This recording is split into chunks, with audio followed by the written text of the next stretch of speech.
Hey all, strength, efficiency, determination. These are what's needed in order to beat some of the toughest bosses in gaming. But there is one boss in Ultrakill that when faced with these three tenets, he just laughs.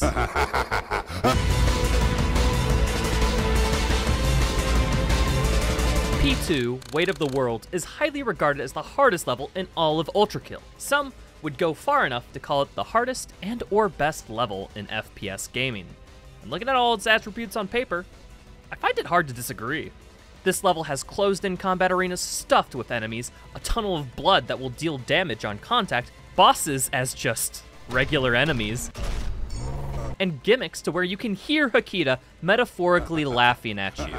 But hiding behind all these barriers is the hardest boss fight in the game, Sisyphus. A boss fight so tough that it's common for people to die hundreds of times just to beat him once. Oh my god! Holy sh! But we're not talking about the common man. We're dealing with people who've put too much time into the game and have intricately routed every enemy kill. So today, we'll look at how speedrunners make Ultrakill's hardest level look easy, and break down how runners destroy this level in not one, but 3 different ways.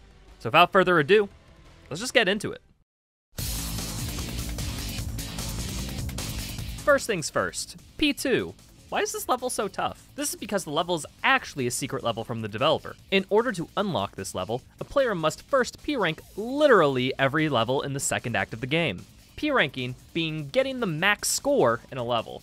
To do that, you need to beat the quickest par time, kill nearly every enemy, and beat the highest par style score in the level, all without dying.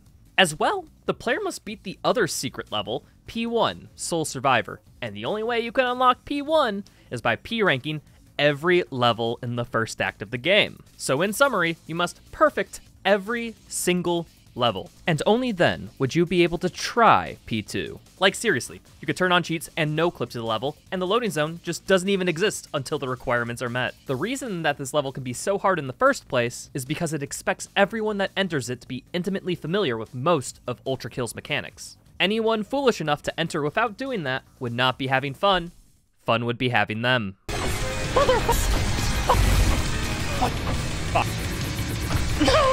In speedrunning, there are different runs with different objectives.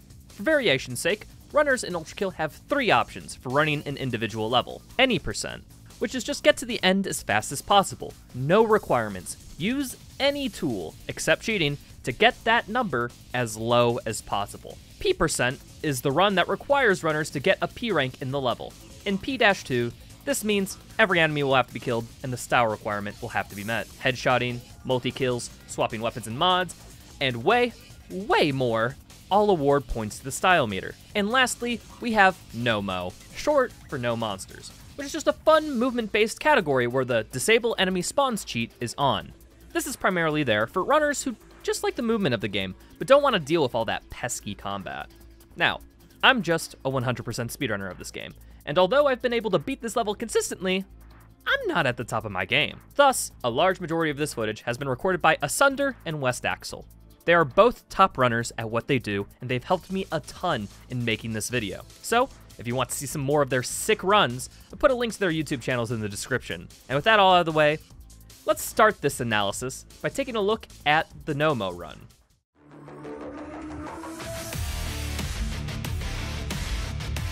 The one thing that will be readily apparent is that the timer does not start as soon as V1 enters the level. The in-game timer in Ultrakill only starts when the door to the level opens. So, runners will take their time to set up a damage boost to get through that door at top speed as soon as the timer starts. Explosions in Ultrakill will knock back V1 and give speed. Explosion boosting is a staple of Ultrakill speedrunning and is basically used in every level at top tier play. But this is not an ordinary explosion. It's called an Ultra Boost, which is combining the core eject from the shotgun and the red rail cannon, effectively stacking the explosion from 2 sources, giving 1 major speed boost. And afterwards, West Axel swaps to the pump charge variation of the shotgun and starts pumping it. When the shotgun is maximally pumped, it'll cause a player-centered explosion that West Axel will use for yet another damage boost. After grabbing the checkpoint, West Axel immediately reloads the checkpoint. This is to refill the health from all the explosions that V1 has been face-tanking, and more importantly, resets the railgun charge. Reloading checkpoint loses hardly any time here, because any time spent in the menu is not counted on the in-game timer.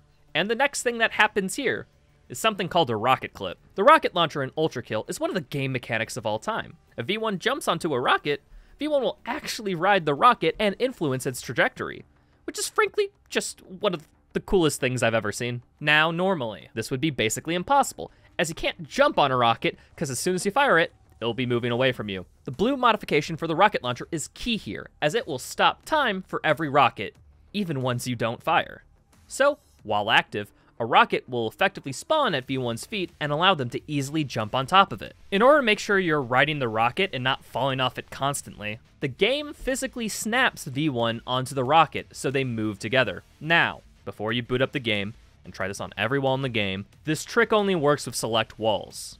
Rocket clipping only works in this case because these walls are not technically walls. The collision is not tagged, so it only checks for basic interactions, like it'll stop you from moving beyond it, it'll stop bullets, rockets, and other things you throw at it, but it doesn't have the capability for checking something more complex, like adjusting your rocket's trajectory. All because Hakita forgot to give this collision the wall tag. After riding the rocket through a wall and up a wall, West Axel positions themselves on top of the room they just clipped out of. Axel will do another core eject explosion boost to move on. But one boost isn't enough, so Axel ultra boosts again. And since he clipped out of bounds in one of the first rooms, the map is not loaded in the last section of the level, which is actually beneficial because it's less collision to move around, and that Ultra Boost is able to take West Axel all the way to the last checkpoint in the level. Oh, by the way, checkpoints are exceptions to this not loading in rule, and thus are always spawned in. But all that collision not existing is actually an issue, because that means the end of the level isn't spawned in either. So, by grabbing a checkpoint and then reloading it, that will force the end collision to load. So, after one more Ultra Boost, West Axel finishes the level as soon as they enter the elevator shaft. If you don't fight any enemies, it's possible to beat this level in just under 15 seconds of in-game time. But this run is literally cheating. So I imagine all of you are curious about how all this changes if you don't have cheats enabled. Without further ado, let's get into the any % run.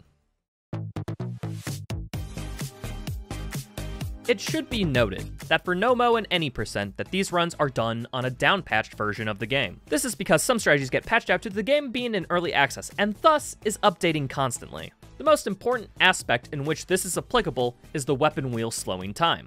The slow motion of the weapon wheel also slows down the in-game timer on this patch, which makes it easier to make inputs and actions at the proper time for a lot of speed. It also allows for one other trick that I'll leave as a surprise until it happens. Anyways, let's start it. Any % and NoMo are practically identical for the first part. Damage boost, get to the first room, rocket clip out, but at this point, the any % route deviates. West Axel moves in the opposite direction to touch a trigger. This trigger spawns in the bane of everyone's casual P2 playthrough, a Mind Flayer. This enemy is tanky, teleports around, and deals a literal fuck ton of damage. After loading the checkpoint to get back to the first room, West Axel clips out of it again, and does the same movement to get to the final arena, the boss room. Alright, let's quickly talk about the boss fight at the end of the level. This fight consists of 3 phases: the Flesh Panopticon, Sisyphus, and Sisyphus but with a beard. Flesh Panopticon is casually very auto-scrollery. The phase ends when the yellow meter gets to 0, where Sissy would bust out and fight us himself. This phase also ends if Flesh Panopticon's health reaches 0, but that requires so much damage that you never get to it when playing casually. Afterwards, Mr. Fuss will monologue, "The kingdom of heaven has long since forgotten my name, and I am eager to make them remember." And after he's done yapping, you'll shoot at him until he dies. At half health, Sissy will become more aggressive, and on brutal difficulty and above, he will have changes to his attack patterns. So, back to the run, West Axel will rocket ride right in front of the Flesh Panopticon, and pray that the Mind Flayer will help him out. But how and why does that work? Well, the Mind Flayer beam does continuous damage, and it's enough to kill the Flesh Panopticon right out. This is due to the Mind Flayer's beam attack dealing damage per frame the game is running at. So having a high frame rate and slowing down time via the weapon wheel allows for the beam attack to hit the Panopticon for more frames, and thus more damage. But if it does enough damage to kill the square flesh prison, why doesn't it kill V1?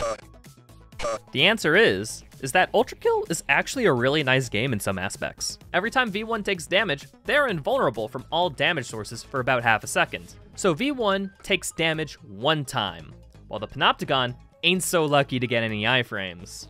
After dancing around with the Mind Flayer for a second, as soon as the Mind Flayer starts firing another beam attack, I have slept long enough. it is important to note that the timer jumps when the monologue is skipped. This is because the game wants people's first playthrough, where you cannot skip the speech, to be directly comparable to the person who beats it for the 500th time. So, it'll make up the difference of skipping the speech in the timer. But that also allows speedrunners to start the fight at a time they deem very favorable. So, this is one of the reasons that this run is downpatched to an earlier version of the game. The Mind Flayer's attack was changed to do damage per time interval, so that it couldn't insta-kill bosses in such a manner anymore, unlike some games that like to keep their frame rate dependency in. All these strategies clock in beating this level in about 1 minute. But that's with a bunch of weird out of bounds, skipping every enemy encounter, and cheesing the boss with a down patch exclusive bug. So how about we try something completely different, and look at the final run I'll be covering today.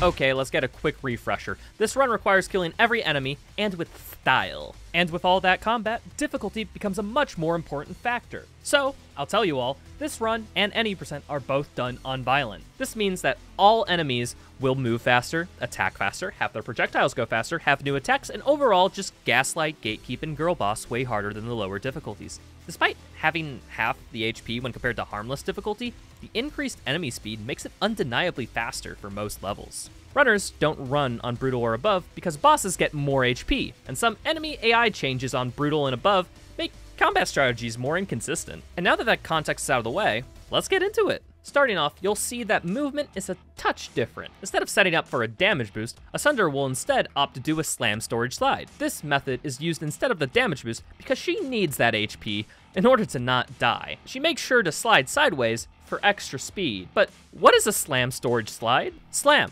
exactly what it sounds like. Crouching slams V1 to the floor. Storage, saving a thing for later. By slamming the same time V1 jumps off a wall, V1 is considered slamming in some aspects, but not all of them. Due to this small interaction screwing up the game code, the game defaults your slam time to its maximum value, meaning the game thinks you slammed from a ridiculous height, despite you not even slamming. Now, slamming from a very high height comes with some advantages, like being able to bouncy ball to reclaim most of your height, or sliding immediately to convert that energy into forward momentum. So, getting a maximum height ground pound when you don't have to fall that high is actually very useful for situations like right now. Afterwards, Asunder keeps that momentum by slide hopping. By sliding as soon as V1 hits the ground and then jumping soon after, no speed will be lost, but this only applies when you are underneath the slide speed cap. If you are above this cap, you'll be slowed down. If you are beneath this cap, you can actually speed up because initiating a slide gives a quick increase in speed. Anywho, after a damage boost and navigating onward, Asunder gets to the first combat of the level, an encounter appropriately called Weezer Room.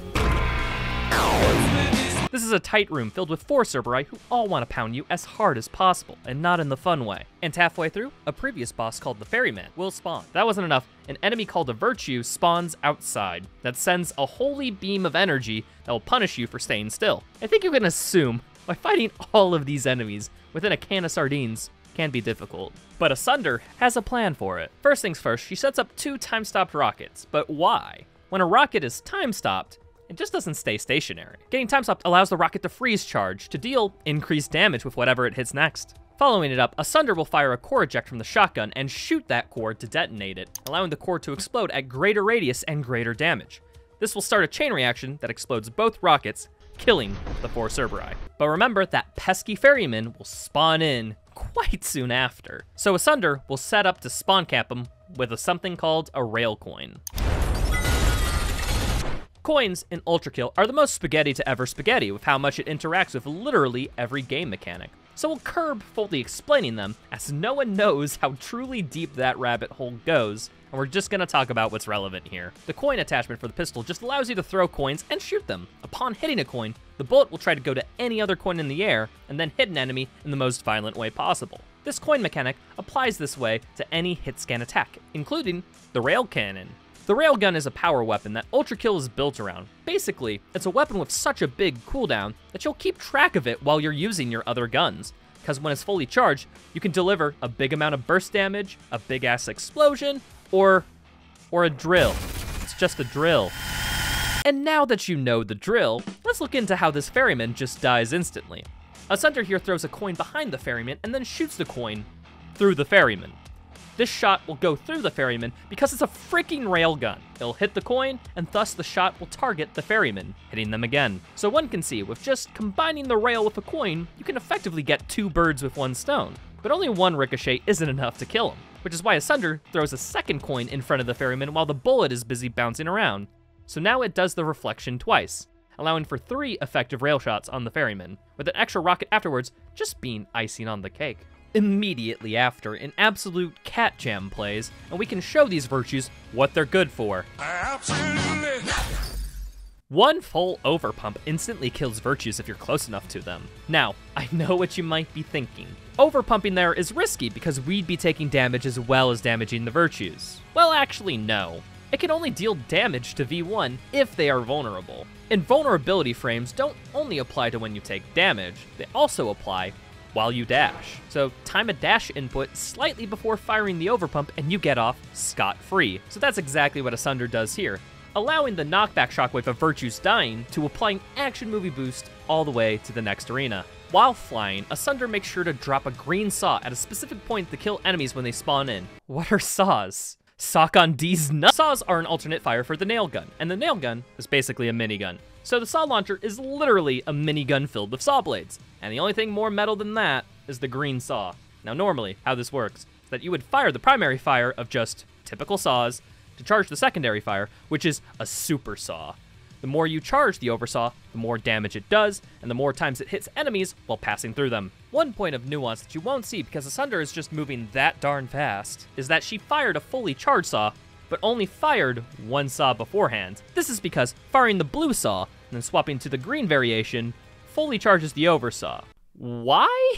Who hecky knows? Normally, saws will just bounce off collision geometrically, but the super saw, it'll bounce off walls exactly perpendicular to the surface. So, hitting this section of the wall right here will cause it to start bouncing in the path that enemies will spawn. Speaking of them spawning, this encounter is where the Mind Flayer that the any % run got spawns in. This encounter has 2 sentries that spawn by the exit walkway, a sword machine, one of the first bosses in the game, and 4 schisms. But in case that wasn't enough, the Mind Flayer is also invincible thanks to the shield around it. So, that green saw will hit 2 schisms and a sentry, dealing massive damage while Asunder charges the red pistol. Or excuse me, the red revolver, or as I like to call it, weaponized geometry, sends an attack that bounces off walls exactly as you would expect from a reflection. And it does this several times. So if there are 2 walls directly facing each other with an enemy in the center, you can bounce the red pistol shot off each wall to hit the enemy many times. The red revolver can also explode enemy projectiles, which will come in handy a little later. So this situation happens, but with both sentries and a sword machine. But wait, no, 1 sentry is just dead before that even begins. By hitting the sentry with a red arm, known as the Knuckle Blaster, it actually gets hit over the wall into an insta-kill pit. They ask you how you are, and you just have to say that you're fine. Asunder pulls out the shotgun and hits the sword machine right before they attack, dealing enough damage to get the sword machine into its second phase. Let's get a little background. Like all good games, Ultrakill has a parry mechanic. Punching an enemy projectile with the blue arm, the feedbacker, will send the projectile where you're looking with same-day shipping. Parrying also applies to all melee attacks except the ones that have the enemy flash blue right beforehand. What the game doesn't tell you is that a point-blank shotgun shot on an enemy right before their attack also counts as a parry, meaning increased damage. This is what's called a meat shot, and this is especially effective on the sword machine because this enemy takes more damage from shotguns. Adding all that in, the shotgun blast deals 225% more damage just because the shot is during a parry window. That's why this sword machine has to crouch here as it's winded from all that burst damage. Back to the run, Asunder takes his brief opportunity in order to throw 3 coins in the air that will be used quite soon. punch the sword machine just one more time, and throw yet another coin and split shot it. This will send bullet trails to the other coins, getting more split shot windows, and thus damage increases, killing the rest of the encounter. Split shots. For those who don't know, when the coin flashes or when it's on the downwards part of its trajectory, shooting it with a normal pistol will split it into hitting 2 targets. This effect does stack, meaning that 3 coins, you can turn 1 shot into 4. That's what allows nearly every enemy still alive to no longer be that. Moving on, Asunder pulls out the rocket launcher and equips the SRS cannon variation. The SRS cannon is the coolest mod attachment in the game, and you cannot change my mind. Instead of firing a rocket, this attachment fires a cannonball. Now, in case you thought this mechanic was suspiciously too straightforward, well, your concern is valid. The ball does more damage based on how long you charge it, the ball can be shot to make it explode, and you can also parry the cannonball to get a second hit in for free. That last one is exactly what Asunder does here, killing the Cerberus the second it spawns in. Afterwards, 2 street cleaners spawn in, but by shooting them with the alt fire of the piercer pistol and a melee, they're dead as quickly as that poor Cerberus. And if you think that mechanic was a little too straightforward, yes, it is.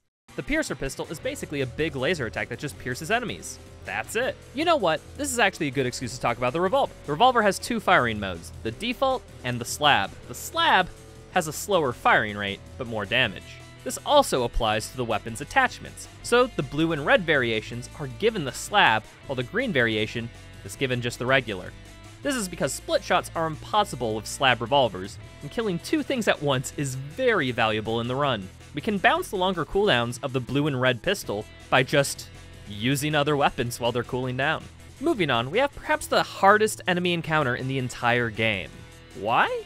Well, remember that Mind Flayer that has that invulnerability shield? It's been following us this whole time, and this encounter introduces 1 more. Luckily, we can break their shield by destroying these idols. Oh. The difficulty here casually is just trying to survive with 2 of the hardest enemy in the game just peppering you with beams and balls, and not in the fun way, which doesn't seem like the absolute worst thing in the world. However, you also have to consider the first wave, which is 2 sword machines and a sentry. This would be plenty difficult without the Mind Flayers, but with them, well, let's just say my therapist has heard all about it.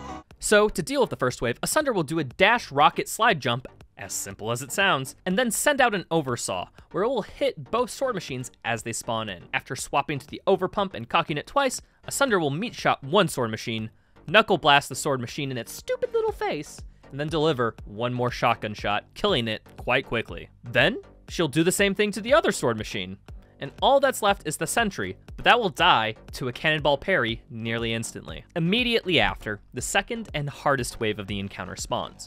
2 Maurices and 2 Virtues. Staying alive in the vicinity of all these enemies is really hard to do. However, there is a fatal flaw with these enemies, in that they can't shoot at you if they're dead. So Asunder has a whole line of insta-kills on each of these enemies. The first Virtue dies from a coin and a slab piercer shot, a combo that's so common, I'll just refer to them as slab coins. The first Maurice dies from exploding their first projectile, knocking all their other projectiles back at them. Then 1 blue railgun shot instantly kills the second Virtue, and the second Maurice ends up being the only one not insta-killed, and gets the prize of being shotgunned and meleeed to death. Afterwards, the idols that were giving the Mind Flayers invincibility become vulnerable, so after using the Knuckle Blaster's explosion to destroy them both, we can finally deal with those pesky Mind Flayers. In order to deal with the first one, Asunder will perform a Mind Flayer quick kill. This can be done on any difficulty, violent and beneath, with any explosion. So, remember how I said that the first Maurice died because the explosion reflected their own attacks back at them? Well, the same thing will happen here. While the Mind Flayer starts its ball attack, Asunder times an overpump explosion right when the orbs spawn, reflecting the projectiles back, killing the Mind Flayer instantly. But there's still 1 more of them. So Asunder will do a 3x slab coin and do a cannonball parry on them. And now everyone is dead, and thus, we're all fine. Well, I mean, except for them, but who cares? They're demons anyhow. And now that you know all that context, let's rewind and see how Asunder does this in real time.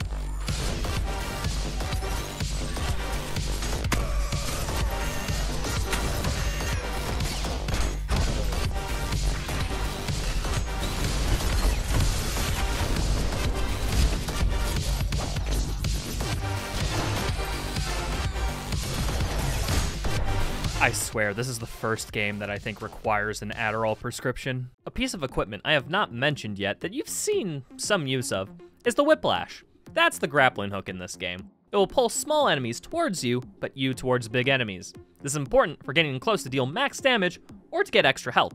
In speedruns, it's way more of the former. However, a neat property of the Whiplash is that it'll pick items up for you, like this skull that Asunder needs to move on with the rest of the level. Asunder will rocket ride to the next encounter. 2 Sisyphusian insurrectionists. Say that 5 times fast. They jump from the death pit, where Asunder dropped that poor sentry eons ago. This big slam dunk style attack will actually target V1 wherever they are. So, if you hang out on the wall above the death pit, yeah, we call that scrongling. Don't ask me why. Moving on, Asunder will set up a slam storage and place the blue skull on the altar so that the next area opens. And now we move on to the Tunnel of Blood. The blood tunnel that will damage you if you touch it, but at least it won't kill you. The first wave is 2 Virtues, 2 Maurices, and a Sentry. And by rocket riding right in front of the Virtues and doing a FUP, both Virtues and Maurices are instantly dead. What's a FUP? I don't know, dog. What's a FUP with you? That's such a stupid joke. A FUP is a frozen, unfriendly pull. So the Whiplash doesn't only grab skulls and items, it can also grab projectiles, like rockets. But when this rocket collides with V1, it explodes. I thought we were friends. However, remember that freezing a rocket will charge it to deal more damage. And when combined with another mechanic I've not mentioned, it gets better. Hitting an airborne enemy will create a bigger explosion that deals more damage. And look, V1 is airborne, so we get the damage and radius increase from freezing, the damage and radius increase from hitting an airborne target, and thus, the FUP'd rocket will kill the Virtues by pushing them into the tunnel's damaging walls. And while Maurice fires their projectiles at us, the FUP will reflect their attack back, killing them instantly. And after continuing to ride the rocket, she'll punch the sentry into the wall. Get hacked. The second part of the tunnel consists of 2 Cerberus, 2 sentries, and a Maurice in the back. So, it's been a minute. That means the cannonballs recharge. That means this Cerberus is instantly dead. Asunder will then stand at a very specific spot next to the second Cerberus. With where she's specifically standing, the Cerberus dashes into the walls of the tunnel, dying. Afterwards, Asunder will Whiplash the Maurice and shotgun melee combo it until it dies. One thing about Maurice's dying is that they will send out a shockwave that will knock things into the air if they are anywhere near the same elevation. That's what happens to the sentries here. They get knocked into the air, making contact with the blood tunnel, instantly killing them. Wait, aren't machines fueled by blood? So how do they die by touching blood? Well, they die because it's programmed that way, idiot. Moving on. After rocket riding out of the tunnel, Asunder arrives at the last and biggest combat encounter of the level. This arena has like 3 real phases. The first phase is 2 sword machines, 1 ferryman, and 4 strays located around the arena. But that's not all. A stalker enemy is in here, but has an invincibility shield from an idol that's... I fucking hate this game! So we won't be able to kill them until the game drops this glass window around these idols. Stalkers are built around covering their fellow demons in sand, thus making it very hard to get back HP. But Asunder just won't take damage. The second phase starts when everything except the Stalker is dead, and spawns in a big Hideous mass in the center, and 4 sentries around the arena. Except that Hideous mass is also invincible as well. I just don't get why the default of this game is oops all idols rather than frickin' regular Crunchberry, but whatever. The third phase starts when all the sentries are dead, where 3 Cerberus and 3 Virtues will spawn in. One of the windows also opens up, allowing us to destroy the statue, keeping the Hideous mass healthy. And only once literally every enemy except the Stalker is unalived, the last idol's window drops and we're able to deal with the Stalker. Finally. If that description didn't make that clear, allow me to make it crystal. This is one of the most hectic encounters in the entire game, but let's see how Asunder deals with it. First things first, Asunder rocket rides to the center of the arena, freezes, and then fires another rocket.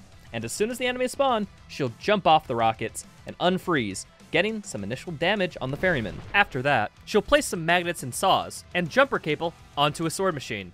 What the frick does any of that mean? Back to the nail guns, the blue attachment places magnets on the ground. And of course, metal objects like nails and saws will be attracted to magnets. Thanks, Maxwell. Nails are very condensed around the magnet, while saws orbit the magnets like planets around a star. These are great in setting up damage while you are waiting for something, which is why you haven't seen much of it.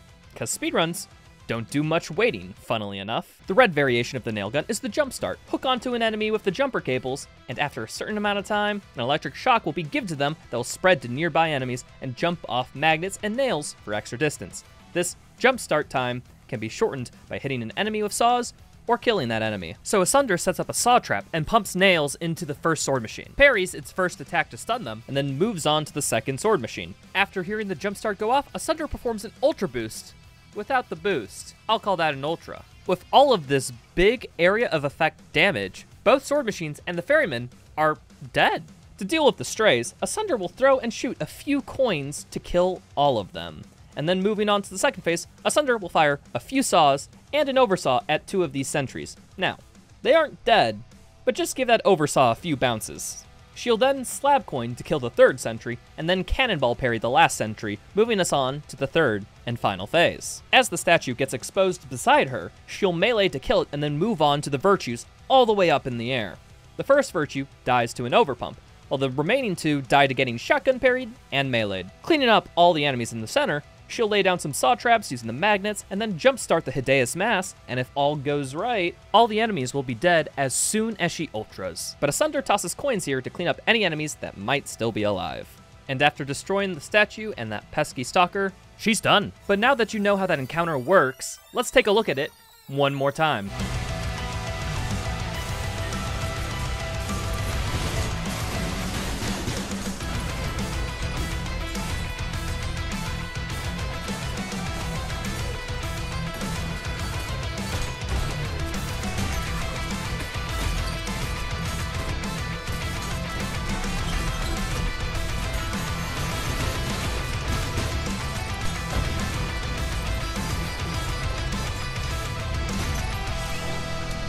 All that's left is the boss.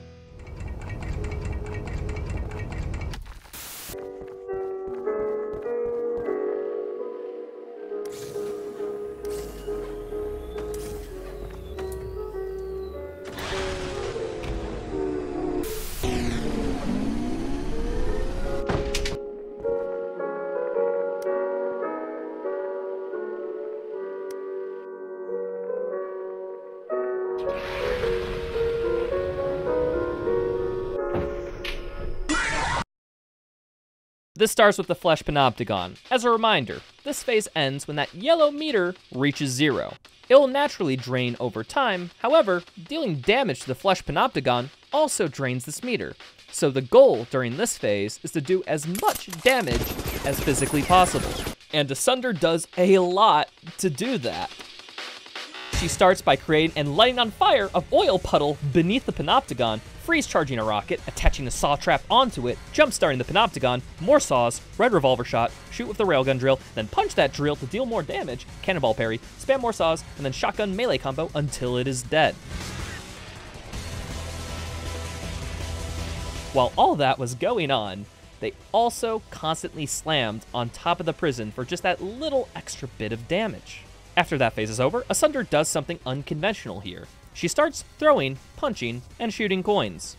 What the heck is going on here? Well, this is dead coining, and luckily, previous Retro has made an explanation of this in a video, so I'll just play that section here. Dead coins. It turns out, if you melee a coin, the coin will find an enemy as if you shot the coin. Every time you do this, the coin will get knocked into the air where it can be punched again. This interaction shares similar properties as shooting, and the damage of the coin increases as you punch it.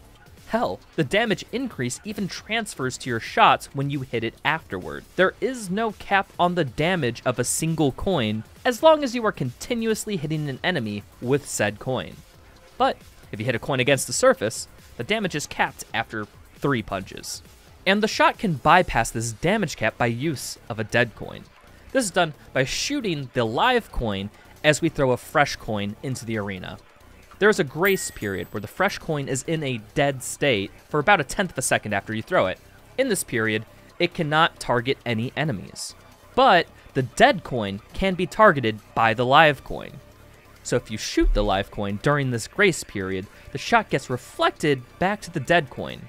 And since the dead coin can't target any enemies, It just keeps the damage built up from the previous coin and a damage boost from the pistol shot. The power of this trick means that when you have some downtime before a boss fight, you can build up as much damage as you want by punching, shooting, and throwing coins. So Asunder here is building up damage using the dead coin, and also making saw traps while Fuss is monologuing.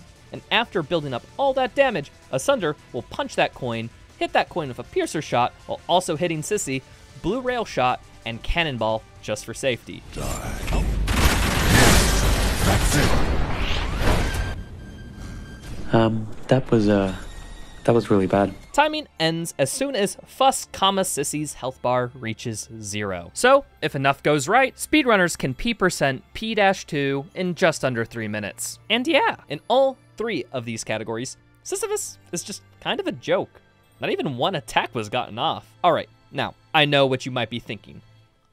Mr. Video Man, I don't like how that boss was instantly killed. I want to see what it's like without that exploit. And I'm here to deliver. So, if you're doing dead coin lists, not a category, but if you just don't like them, what you would do is half of Asunder's setup here.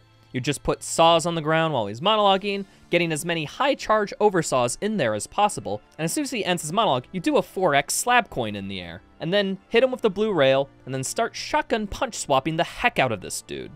I'm going to note that we hit the coins with the blue piercer shot instead of the railgun here, because the pistol shot actually scales a lot better than the railgun when going through multiple coins. It's important to keep saw traps filled on the ground while you're fighting Sisyphus, as you could deal damage to Sisyphus and the traps could deal damage at the same time. From this point on, it's all just memorization and reaction timing. Every attack Sisyphus does has a preordained counter. Sometimes it's simple, like charging an overpump while he's doing an uninterruptible combo, dashing to avoid his explosion attack, and trying to get as many parries as possible. If all goes according to plan, this fight should take no longer than 20 seconds. But there is one stone left unturned for the observant viewer, and that's the style bonus. Dead coins are hella stylish. Every time you split a live coin into a dead coin, it doubles the Rico Shot style bonus. And if you counted along, there were 14 dead coin interactions. That means the Ricochet bonus does 81,924 times the style, which gives more than enough style necessary for this level and like every other level combined. Nevertheless, in 100% runs, we typically do different routing for consistency's sake all over the level. But after making this video, I realized that I could implement a lot of these strats in my attempts, and I have definitely taken notes. As after all, some of these strategies are just so sexy and pretty darn cool. It's all the complicated strategies, quick kills, and just overall awesome factor that make this level a favorite amongst the community and viewers. And I cannot wait to see how speedrunners tackle the next secret level, P-3, which, if this pattern continues, will be even harder than P2 ever was.